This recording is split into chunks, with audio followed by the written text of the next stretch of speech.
All right, welcome to Real Talk. I am your host, Paul Britton.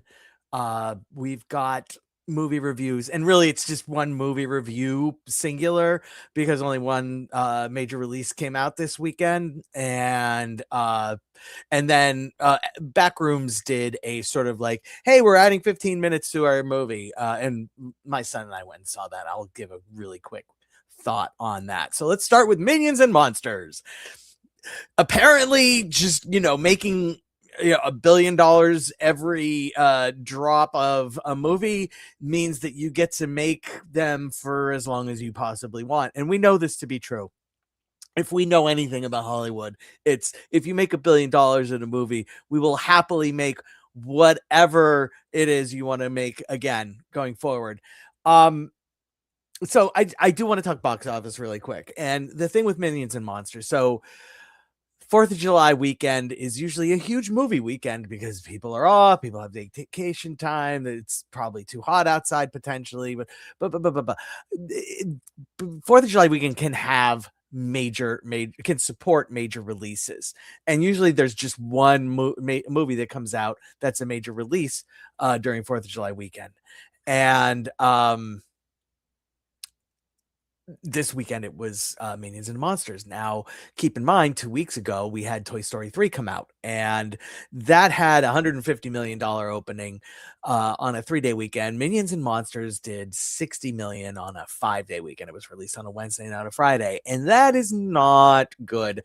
It is the lowest of the franchise. It is almost half of what Minions Rise of Gru released, and part of that is going to be like, are people really, like 4th of July weekend, is it really the time to be releasing this kind of movie?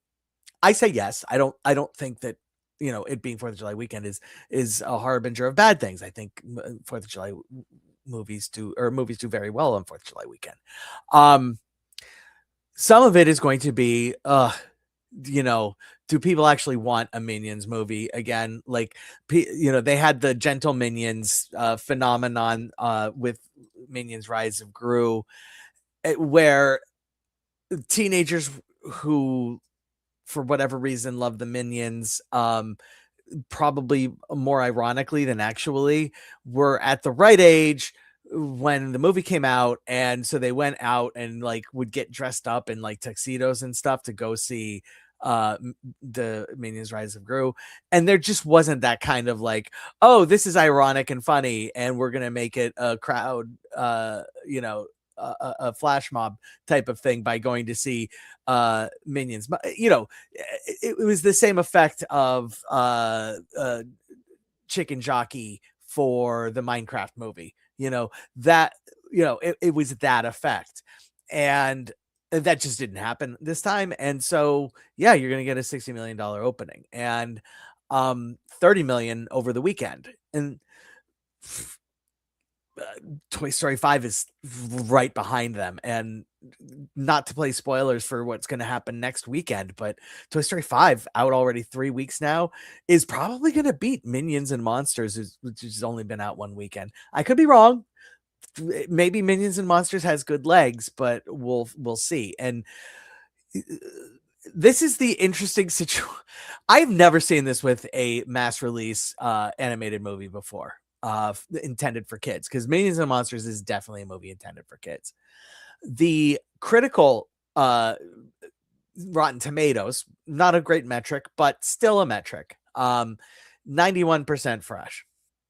The on the same site, the Popcornometer, which is their version of Cinescore, which is basically, also like similar to people going on IMDb and then you looking on IMDb and seeing what the average rating is. It's just a popularity among moviegoers. 75%, which is pretty like basic. Like, just you release a movie that people go see and don't hate, it's going to get 75%. It's the more often than not what you see when the tomato does better than the popcorn is those are going to be like foreign films, or those are going to be like art house films. Those are going to be movies that appeal to an audience that isn't the general audience. So for that to be the case for Minions and Monsters is really weird until you realize that the good parts of Minions and Monsters are the not nearly nonstop references to classic Hollywood. I would say like 50% of those references are black and white old Hollywood, like, pre 1950.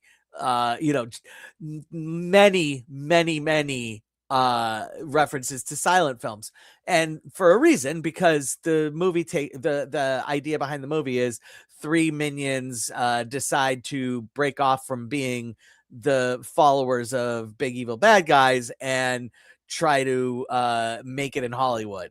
Uh, that's fine.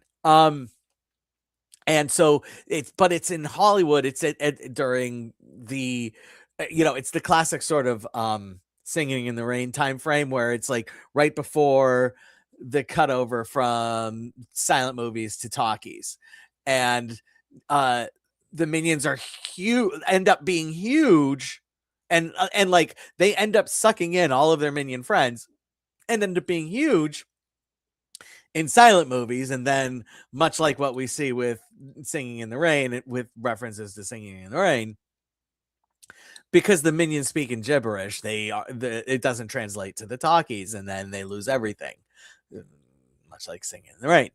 But this isn't Singing in the Rain, and all throughout there are just all these references to all these silent movies, like a half dozen Charlie Chaplin movies, a bunch of Buster Keaton stuff.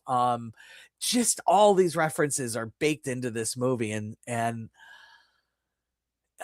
it's beautiful and wonderful and just utterly misplaced. It's just, what audience are you selling those references to? Because most people going to this movie are just kids or adults taking kids, and the adults taking kids do need something, but most adults taking kids are not going to, like, the adults who would appreciate those kind of references and have kids are more than likely going to be like, yeah, we're not going to see that movie, and like trying to push their kids towards Miyazaki movies, Studio Ghibli, they're showing them My Neighbor Totoro and Ponyo and stuff, and they're probably avoiding Minions and Monsters as much as they human possibly can. Um, and and did I appreciate all of those references? Yes. Were those the only things that I laughed at and snickered at during the movie? 100% yes, because nothing else that was happening in the movie would appeal to adults. The minions are just, a small pat of butter that needs to go on like multiple pieces of toast. And one piece of toast with a small pat of butter, you're awesome. And that is Despicable Me. Or that is a Minions short. Getting into the Minions over a whole runtime, even though the runtime is only 90 minutes, getting into them over a whole runtime is really, really difficult. And it harkens back to Cars 2 when they tried to turn Mater into the center of the movie, and the first Minions movie and the second Minions movie, where it's just I don't want this for 90 minutes. I don't. I want them popping in, I want them being funny quickly, and then I want everything else going on. I need them to be the mayhem going on around the edges of the movie. I don't need them being mayhem in the center of the movie. And I don't want them to being mayhem in the center of the movie. And them being center of the movie, just, it's like, No. Um, here at here at Real Talk, we use tacos instead of stars. And if we feel like something deserves a little extra, instead of saying like half a taco like you would with a half a star, we add guac. This movie is one taco plus guac. It's not good. The guac is for all the references to the movies. I'm not just because I enjoyed all the references that they jam pack into this thing, into past movies, doesn't mean that it's a good movie. It's not a good movie. Those parts of the movie are fantastic, but don't make a movie. It's bad. Bad Minions, bad. Next up, the Backrooms, Everything Must Go. Basically, it's funny because obviously I've already seen this movie. As I referenced when I did the original review, my son and I have watched all of the online content prior to going to see the movie. In fact, I'd seen all the online content before they even announced that there was a movie.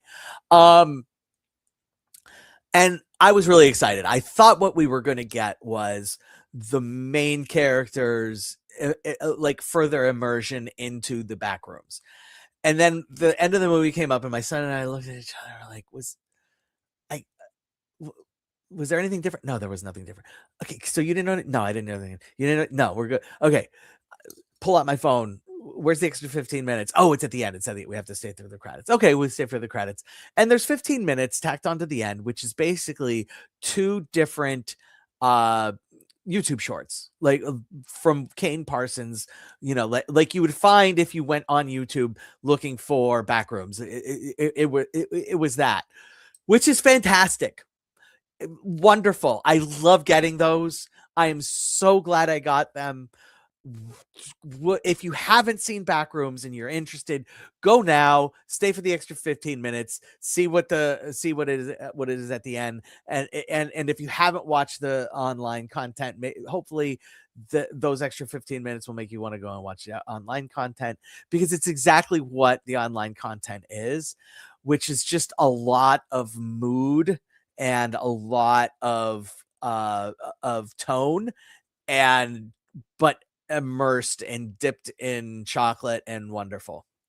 And so I really enjoyed the extra 15 minutes, but I I honestly I didn't need to see it in the theater. So like if you already seen Backrooms, I would just say just wait. Like it'll hit online eventually. You can wait. I promise. You're good. All right, that's everything I got for you. This weekend, Moana live action. So, I mean, obviously, you've got to come and see that, right?